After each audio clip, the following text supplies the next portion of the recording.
This is a story of Nora Killebrew Rawlins, born April 3rd, 1880, and died February 10th, 1900. I was interested in her story because she was a great aunt of a cousin of mine. And not much is known about her life because nobody talked about her too much, and it's been 120 years since she died.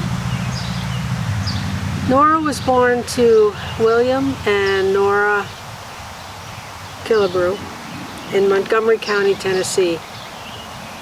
She was 10th of their 12 children, although 3 had died in infancy. Nora was considered a beautiful and gentle woman. Nora had known George Rawlins, a prosperous young farmer, since she was small. When she was 18, she had turned 18 in April, and in December they went to a Christmas party in St. Bethlehem, which is a small town outside of Clarksville, Tennessee. They rode together. At the end of the party, they rode together to the Reverend's residence, where he married them while sitting in a buggy at their gate. George had asked the county clerk to fix up a marriage license right away. He was 23 at the time. Parental objection caused it to be what they called a runaway match, or basically they eloped.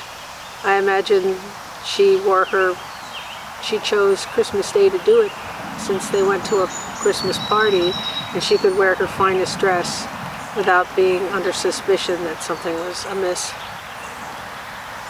So after they got married, he moved her into his house on a farm just about a mile past St. Bethlehem on Russellville Pike, where his mother and brother also lived. He had employed an African-American cook by the name of Jim Gordon for about a year. Jim was 35, rather heavy-set, and was not regarded as a bad character. Rather, George considered him very reliable. I can't find pictures of Nora, George, or Jim to share, but I'll try to set the context.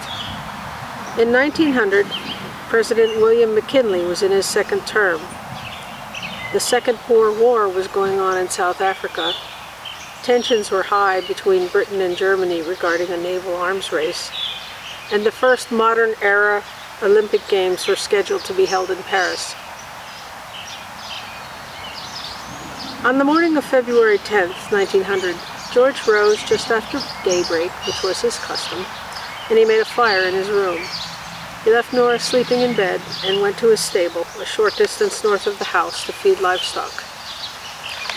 Jim was preparing breakfast in the kitchen.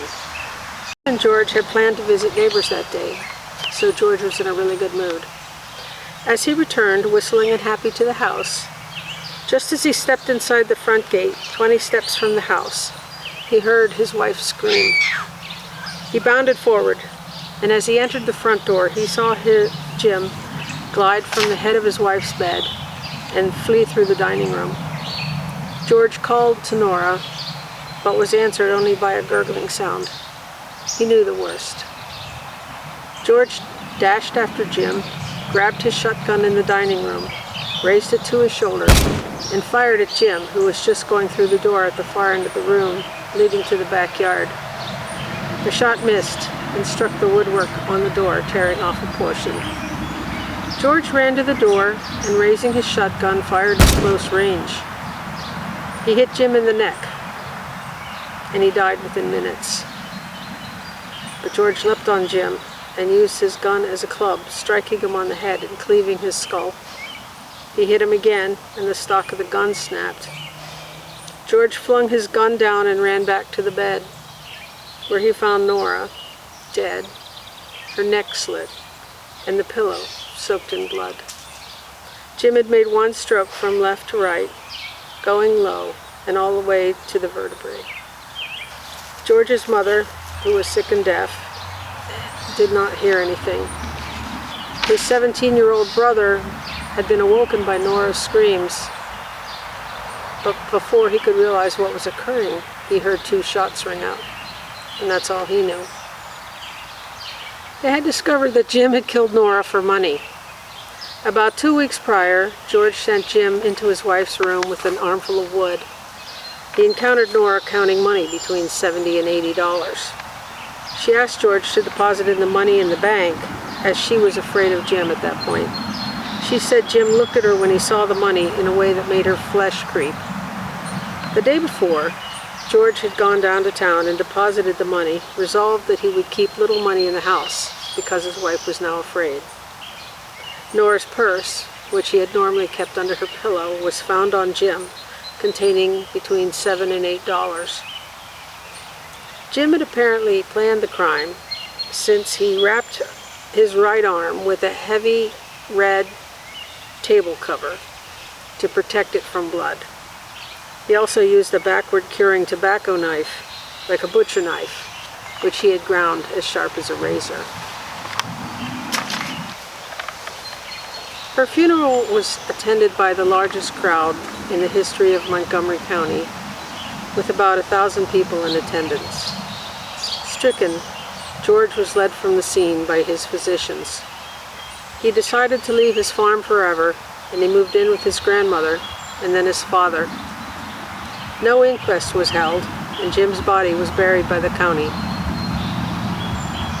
But life goes on, and as tragic as that was, George went on to date Emma, who was Nora's sister by 8 years older sister, and they ended up getting married in June of 1902, and they had 2 children. George died at the age of 65 in 1941 of heart disease.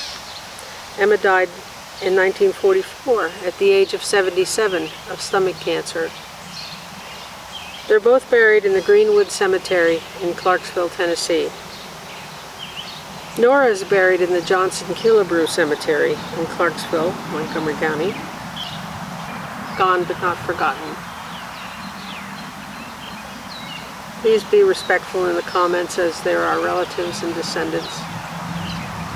And as always, don't forget to like and subscribe.